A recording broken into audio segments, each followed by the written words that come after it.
بسم اللہ الرحمن الرحیم۔ السلام علیکم and welcome to my channel smart talk with Hani. اس دعا اور امید کے ساتھ کہ آپ سب لوگ بالکل خیر خیریت سے ہوں گے، خوش باش ہوں گے، ایک نئی ویڈیو کے ساتھ ہانی حاضر ہے۔ اگر آپ نے اب تک میرے چینل کو سبسکرائب نہیں کیا ہے تو چینل کو سبسکرائب کر لیجئے، بیل آئیکن کو ضرور پریس کر دیجئے گا نئی آنے والی بہت اچھی amazing videos, history's and facts کے لیے۔ عثمانی سلطنت کی آرٹلری اور سلطنت میں معدنی ذخائر۔ 16ویں صدی میں سے 18ویں صدی تک عثمانیوں نے ہر سائز کی توپیں استعمال کی، جس میں وہ 30 سے 500 کلو گرام کے گولے پھینکنے والی توپوں سے لے کر 31 سے 74 کلو گرام وزنی گولے پھینکنے والی توپیں بھی استعمال کر چکے تھے۔ تاہم 15ویں سے 16ویں صدی میں 100 کلو گرام سے زیادہ وزنی گولے پھینکنے والی بمبارڈ بھی شامل تھی۔ عثمانی دستاویزات میں 15 سے 20 کلو گرام کے گولے داغنے والی توپوں کی ایک قسم کے لیے کلاکوب کا لفظ یوز کیا گیا ہے۔ عثمانی اسلحے میں سب سے زیادہ استعمال ہونے والی توپ دبرزین لوگوں کا کے گولوں کا وزن 15 سے 2.5 کلو گرام تک تھا۔ عثمانی اور ان کی مخالف سلطنتوں کے ہتھیاروں میں بہت زیادہ فرق نہیں تھا۔ 16ویں سے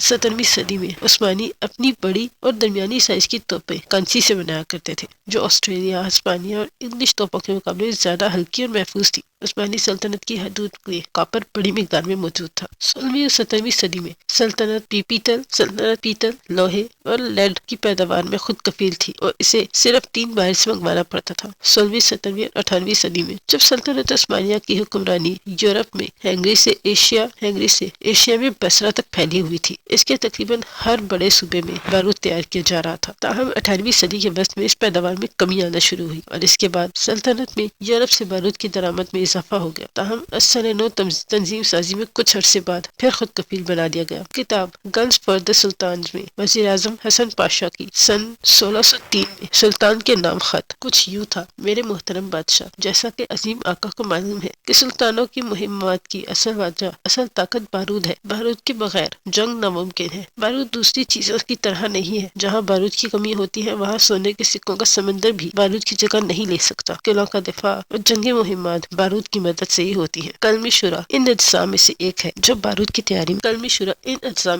جو بارود کی پیداوار میں استعمال ہوتے ہیں۔ کسی بھی بڑی سلطنت کے لیے آتشی اسلحے کے دور میں بارود کی پیداوار میں استعمال ہونے والی اشیاء کی فراہمی اپنی عسکری بالادستی قائم کرنے کے لیے اہم تھی۔ سلطنت عثمانیہ نے اپنے مخالفین کی نسبت کلم شورا کی پیداوار میں خود کفیل تھی۔ سلطنت نے مختلف علاقوں میں اس کے لیے کچھ پلانٹس بھی قائم کر دیے تھے جن کا انتظام اشرافیہ کے کچھ لوگوں کے پاس تھا یا پھر سرکاری اہلکاروں کے ہاتھ میں تھا۔ بعض علاقے میں کلم شورا کی پیداوار سینکڑوں کی تعداد میں دیہاتوں کو سونپی گئی، جنہیں اس خدمت کے بدلے ٹیکس میں چھوٹ دی جاتی تھی۔ یورپ کی سلطنتوں میں بھی اسی طرح کے انتظامات کیے گئے۔ سلطنت کلم شورا اور بارود کی پیداوار میں 17ویں صدی کے آخر تک خود کفیل تھی، جب بارود کی سالانہ پیداوار ضرورت اندازہ 450 میٹرک ٹن تھا۔ تاہم انہوں نے بتایا کہ کلم شورا میں خود کفالت بارود کی پیداوار کا صرف ایک حصہ تھا اور اس کی عسکری ضروریات کے مطابق پیداوار ایک الگ چیلنج بھی تھا۔ تاریخی دستاویز سے یہ ثابت ہوتا ہے کہ عثمانی 18ویں صدی میں کافی دیر تک بارود کی پیداوار میں خود کفیل تھے۔ انہیں روس کے ساتھ سن 1768 کی جنگ میں پہلی بار بارود کی کمی سے آپشنل مشکلات کا سامنا کرنا پڑا۔ 17ویں صدی میں عثمانیوں نے 761 سے 1037 میٹرک ٹن بارود تیار کر سکتے تھے، لیکن 18ویں صدی میں یہ مقدار کم ہو کر 169 میٹرک ٹن رہ گئی تھی اور اس کے لیے باہر سے بارود کی درآمد کا سلسلہ شروع ہو گیا اور کافی عرصے تک یہ سلسلہ جاری رہا۔ یہ معاملات سلطان سلیم سوم کے دور تک چلے، پھر انہوں نے اس کے لیے اقدامات کرنے کا اعلان کیا۔ ان اقدامات میں پانی کی طاقت سے چلنے والی فیکٹریاں بھی قائم کی۔ بارود کی فیکٹری کے ساتھ پانی کا ایک تالاب بھی بنایا گیا تاکہ آگ لگنے کی صورت میں فوری طور پر آگ بجھائی جا سکے۔ 18ویں صدی کے اختتام میں ایک عثمانی اہلکار محمود افندی نے کہا: ہمارا غیر ملکی بارود پر انحصار ختم ہو چکا ہے، ہمارے گودام بھرے ہوئے ہیں اور فوجی مہمات کے لیے بھی ہمارے پاس کافی ہے۔ ہم نے اب تو باہر بھی برآمد کرنا شروع کر دیا ہے۔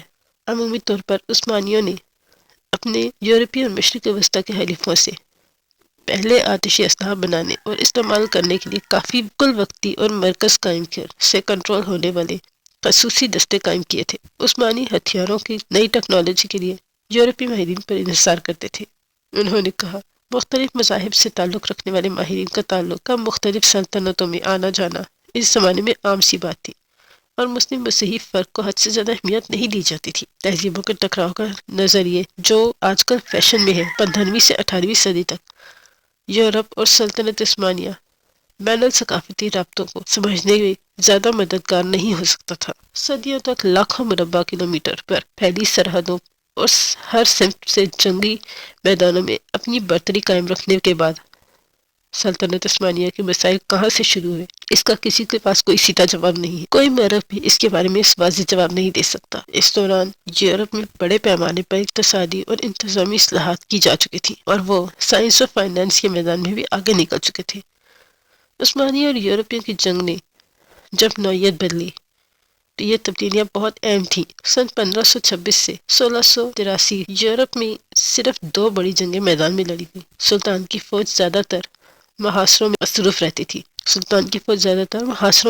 رہتی تھی۔ مشکل اقتصادی صورتحال میں 18ویں صدی میں روس کے ساتھ جنگیں بھی سلطنت کو مہنگی پڑی تھیں، جو اس وقت ان کا بڑا مخالف بن چکا تھا۔ اس دوران استنبول کے شاہی فاؤنڈری میں کیا صورتحال تھی؟ گنز فار دا سلطانز میں بتایا گیا کہ 18ویں صدی کے اختتام تک وہ کئی مواقع پر سینکڑوں توپیں بنانے کی صلاحیت رکھتے تھے، جن کا کل وزن 2 لاکھ کلو گرام تک ہو جاتا تھا۔ لیکن اصل مسئلہ بارود کی پیداوار تھا، جس کی پیداوار 16ویں 17ویں صدی کے مقابلے میں 15 سے 30% کم ہو چکی تھی۔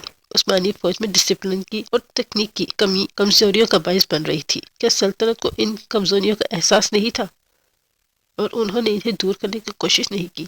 اس سلسلے میں کتاب میں سن 1734 میں ایک دستاویز کا ذکر ہے، جس میں نظام جدید کی اصلاحات کے لیے اصلاحات پر زور دیا گیا تھا۔ عثمانی قیادت اس کے لیے تیار نہیں تھی، کیونکہ وہ کہتے تھے کہ اس سے سماجی ڈھانچہ خطرے میں پڑ سکتا ہے۔ جب انہوں نے 1787 کی روس کے ساتھ جنگ میں ناکامی کے بعد اس کی کوشش کی تو بہت دیر ہو چکی تھی۔ سلطنت عثمانیہ کے 28ویں سلطان سلیم سوم نے ایک نئی آرمی تشکیل دینے کی کوشش کی، اور اس کوشش کی قیمت انہیں اپنی جان دے کر ادا کرنی پڑی۔ یہ تھی آج کی ویڈیو پسند آئی ہو تو لائک ضرور کیجیے گا، تو ہم یاد رکھیے گا۔ اللہ حافظ۔